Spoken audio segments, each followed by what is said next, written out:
Dernier quart d'heure de Smart Bourse, dernier quart d'heure en cette émission de rentrée. Je vous propose de voir ou revoir le plan de trading de la mi-journée avec Romain Daubry de Bourse Direct pour bien se fixer les idées après le trou d'air la semaine dernière, notamment sur les indices européens, en particulier sur le CAC qui a retracé de quasiment 5%. État des lieux, donc technique et psychologique des marchés en cette semaine de rentrée avec Romain Daubry de Bourse Direct.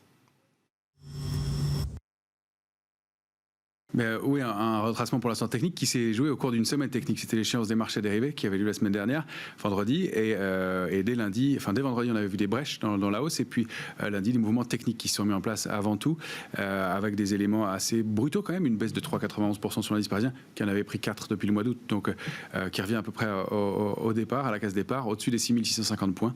C'était un niveau important, on avait construit une impulsion assez forte, avec de l'intérêt, du volume qui s'était construit, et puis en fin de mouvement, beaucoup de complaisance des opérateurs qui ne se couvraient plus du tout, une volatilité qui était descendue sur août à 9 et qui avait un peu raison de laisser filer aussi à un moment probablement, et puis une volatilité sur septembre qui était descendue à 12. On rappelle qu'elle était plutôt à 14, 15, 16 précédemment, donc on pressentait qu'il y avait un petit risque.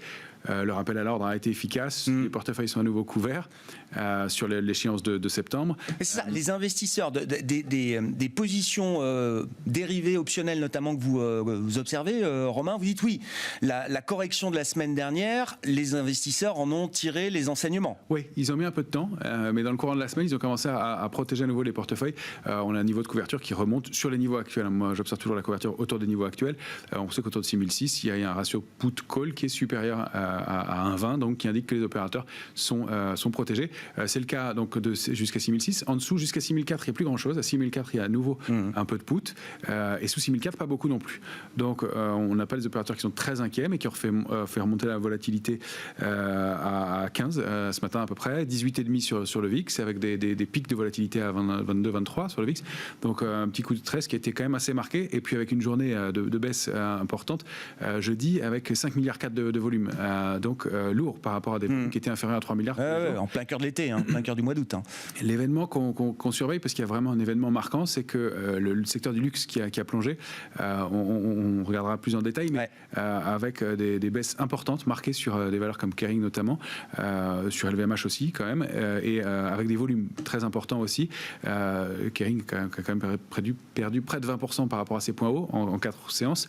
C'est lourd, c'est quand même un signal fort sur des valeurs qui sont normalement conservées, qu'on ne veut pas vendre, sur lesquelles il y avait beaucoup d'avance. Et donc ça, en haut de marché, pour un secteur qui pèse 20% de l'indice parisien, c'est à surveiller. Pour l'instant, on n'est pas dans des considérations d'alerte fortes, mais mais c'est à prendre au sérieux. C'est à prendre au sérieux. On arrive aussi sur une période de l'année qui est un peu faible, un peu molle. On sait que le mois d'août n'est pas un mois extraordinaire en général. Le mois de septembre est un mois historiquement en moyenne négatif, donc on sait que c'est un mois faible. Et puis on a tout le calendrier que vous avez énoncé juste avant, qui rend les investisseurs prudents. Tout ça après un parcours de plus de 24-25% par rapport au plus haut sur l'indice parisien, et juste sur l'année en cours. On ne parle pas des points bas de mars 2020.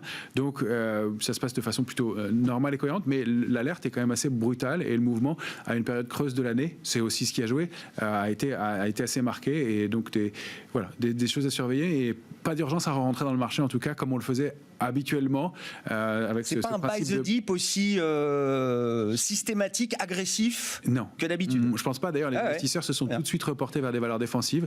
On l'a vu, on a des valeurs qui a quand même, comme Sanofi qui a réussi à prendre 3,75 la semaine dernière, Engie 3,49, Vivendi aussi 3,25, Orange aussi. Enfin, on sent que les opérateurs ne sont pas jetés sur le luxe. Alors on a un mouvement aujourd'hui qui est intéressant sur les valeurs, qui est vraiment un mouvement technique sur les valeurs du luxe, mais c'est vraiment à mettre en parallèle. Après un gros pain quand même. Après un gros pain. On va y revenir là techniquement effectivement sur ces valeurs du luxe, Kering, LVMH, qui sont les emblèmes évidemment du luxe mondial et du luxe parisien. Mais si on prend quelques indices de référence, là le graphique du DAX, qui est l'indice leader toujours en Europe, qu'est-ce qu'on peut dire justement techniquement là après la correction de la semaine dernière, Romain? Bien, le DAX, il illustre bien ce qui s'est produit. On a réussi à déborder des niveaux qu'on n'arrivait pas à dépasser depuis le mois de juin, où on avait buté sur une résistance à 15 810 sur le DAX. On avait stagné sur le DAX. on évoluait dans un trading range de 6% depuis mars. Donc mars jusqu'à juillet, pas de tendance vraiment sur le DAX. Et puis on a réussi à déborder les niveaux et on pensait à une accélération haussière possible à confirmer. Et on voit qu'on évolue autour de ces 15 810. Ça, c'est une photographie, donc c'est un graphique hebdomadaire que vous avez sous les yeux, et à une photographie à ce matin. Donc on voit que le DAX est juste au-dessus de 15 810. C'était il y a 2 heures, je n'ai pas le cours sous les yeux. 15 847. Voilà, donc on maintient le niveau pour l'instant. Donc c'est plutôt pas mal. On voit qu'on a rompu quand même ce canal haussier de moyen terme et qu'il faudrait du momentum pour réussir à repartir, à réintégrer la dynamique haussière. On voit qu'on flirte aussi avec la borne haute du canal haussier de long terme qui est en violet, au-dessus de 15 500 points environ, qui va être le niveau d'alerte à surveiller et à ne pas réenfoncer. Ce serait pas bon après 6 mois de pause de repasser en dessous. Donc on n'a pas d'alerte majeure, mais c'est un peu l'état d'esprit du moment que décrit bien la configuration graphique du DAX. Ouais. Si on zoome alors sur le CAC 40, le futur CAC, mais en configuration 14 heures, sur un graphique journalier là. Le CAC, vous le disiez, avec les valeurs du luxe qui pèsent très lourd, près de 1/5 de l'indice, a plus souffert que les autres la semaine dernière. Très largement, hein, 3,90 de baisse pour le CAC 40 cash la semaine dernière, avec des accélérations et des mouvements baissiers, alors très techniques, hein, gap de rupture, gap de continuation, gap d'épuisement sur le CAC 40 cash, une réaction haussière aujourd'hui. On est allé chercher aussi une cible technique ce matin, ça c'est pour vraiment le swing trading très court, mais à 6705 points. On voit quand même qu'on a invalidé assez vite sur ce niveau-là et qu'on reste au-dessus des 6653 points. 6653, c'était les tops du mois de juin. C'est le niveau sur lequel on avait un risque de buter fin juillet et qu'on a réussi à fin juillet, début août, et qu'on a réussi à déborder pour aller former cette accélération. Donc c'est très important comme niveau. On est dans le même état d'esprit que sur le DAX. On essaye de reconstruire. Pour moi, la dynamique haussière de moyen terme est quand même clairement rompue. Celle de court terme, bien entendu. Alors là, on a repris des couleurs aujourd'hui. Il est possible que l'indice reprenne des couleurs pour des raisons techniques, pour des questions de réflexe aussi de payer les creux, parce qu'il y a des opportunités, des achats à bon compte, effectivement, notamment sur le secteur du luxe, où on se dit que 20% moins cher sur Kering, c'est pas mal. En revanche, voilà, il y a ce gros gap 6705, 6732 qui va être un premier rempart. Pour l'instant, on est plutôt dans un trading range 6580 en bas, 6762, 6800 même, on pourrait dire, jusqu'en haut, avant de reprendre vraiment une dynamique haussière. Le risque, si qu'on casse 6581,5, c'est qu'on duplique le mouvement baissier qu'on a connu précédemment et qu'on aille chercher notre alerte de moyen terme qui est à 6352,5. Ça a été possible en début de semaine. L'invalidation et le gap haussier du jour repoussent cette possibilité dans l'immédiat.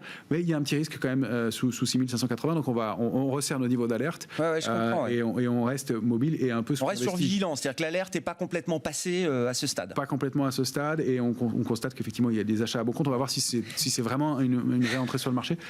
C'est possible pour l'instant, compte tenu de la période de l'année, de la progression, des éléments qu'on a donnés précédemment, on reste un peu en retrait et un peu sous-investi pour l'instant. Bon, et pour le CAC, beaucoup, alors c'est comme pour le marché américain avec les GAFAM, pour le CAC, beaucoup dépend du secteur du luxe. Donc on rappelle, les Kohl, Kering, L'Oréal, Hermès, LVMH, qui à eux 4 doivent peser 20-25% peut-être de l'indice parisien. Les deux plus importantes étant alors notamment Kering et LVMH. Kering, vous dites effectivement, je crois que j'avais pas pris la mesure à ce point-là, le titre a perdu 20% quasiment en quelques séances entre son point haut et son point bas. Ouais.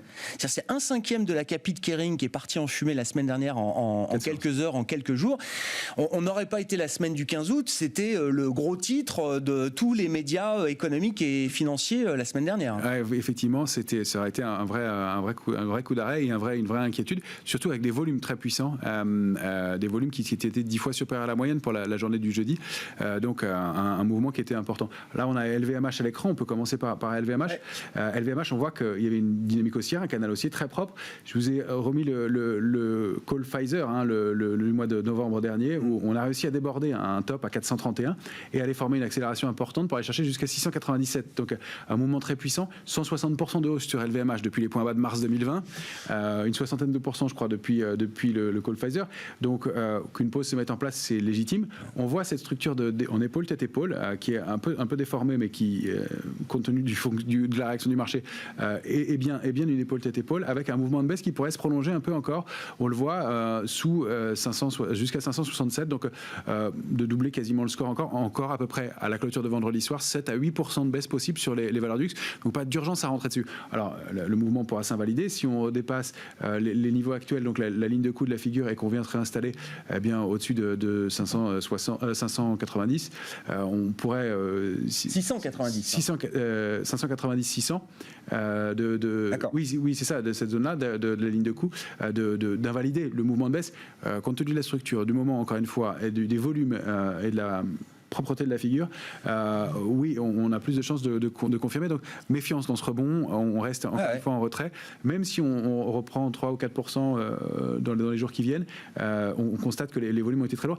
Ce qu'on constate aussi dans la journée de vendredi, dans le rebond, c'est que Kering a remonté très légèrement dans des volumes forts. Ça veut dire quoi? Ça veut dire qu'elle avait toujours de la pression baissière. C'est-à-dire qu'on est rebondi, mais très peu, et avec toujours le poids de vendeurs qui continue à s'alléger. Donc pour moi, j'y vois quand même que Kering perd. Enfin, LVMH c'était 13,48 par rapport à ces points hauts.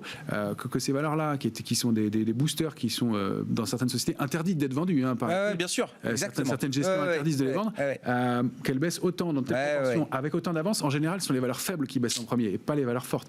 Alors il y a cette annonce de la Chine, bien entendu, mais il se peut que quelque chose d'autre se joue ici, on va être vigilant. En tout cas, on se précipite. D'autant que d'autres indicateurs de marché continuaient d'être plutôt favorables à ces valeurs-là, ne serait-ce que le niveau des taux d'intérêt, des taux longs, qui restent extrêmement faibles et qui profitent à ces valeurs à duration longue, ou encore l'euro-dollar aussi. Il faut peut-être dire un mot de l'euro-dollar, Romain. L'euro-dollar qui, on a été monté quasiment jusqu'à 1,25, je crois, peut-être de mémoire, au cours du mois de juillet, et puis ça y est, le dollar a repris de la vigueur, le dollar aura été le grand gagnant de l'été sur le front des devises. Complètement, et contre toute attente, contre l'énorme call haussier qui s'était mis en place il y a un an de ça, en août dernier, et qui s'est invalidé progressivement tout au long de l'année, avec cette structure de retournement qu'on surveille depuis quelques temps. On l'avait évoqué dans les derniers plans de trading, parce qu'on imaginait qu'elle pouvait se mettre en place, même si c'était à contre-tendance de fond.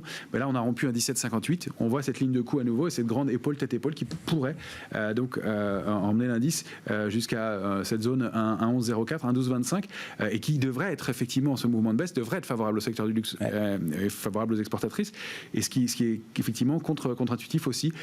Donc on a un mouvement qui s'est mis en place doucement, qui s'est mis en place avec une accélération. Le test de la ligne de coût est propre, et le mouvement de la semaine dernière confirme cette rupture de ce niveau important, avec en plus un peu d'augmentation de la pression baissière, puisque la position net spéculative sur l'euro a augmenté un peu, elle remonte un peu pour la première fois depuis juin. Donc on a un mouvement assez net de baisse sur l'euro-dollar. Un mot rapide pour finir du Nasdaq 100 que vous regardez précisément. Romain, vous disiez effectivement Wall Street a un peu moins souffert la semaine dernière que les indices européens. Voilà, on a toujours ce réflexe de payer le creux. Ceci dit, on a cette grosse borne de 15 158 sur laquelle le Nasdaq bute. En haut de son canal haussier de moyen terme, c'est un canal qu'il respecte très bien depuis maintenant plusieurs semaines, plusieurs mois. Et on va remontrer à cause de ça notre niveau d'alerte. On voit ces grandes bougies, avec pour l'instant des mèches basses importantes, mais des grandes bougies, ces grandes doji qui, en haut de marché, montrent un peu d'incertitude, et pour être les prémices d'un retournement, on va être un peu vigilant aussi, compte tenu pareil du parcours. Il y a un côté stratégique aussi dans ces éléments-là, mais on surveille donc ces niveaux techniques. Notre alerte, on la monte à 14 594 à court terme, et l'alerte de moyen terme, c'est un peu plus bas, 13 770. Le plan de trading avec Bourse Direct et Romain Dobré qui nous accompagne chaque lundi dans Smart Bourse à la mi-journée à 12h30. Voilà pour cette grande édition du soir de Smart Bourse. Nouveaux horaires, 17h, 18h et les horaires de la mi-journée qui ne changent pas. Donc rendez-vous demain en direct à 12h30 sur Bismart.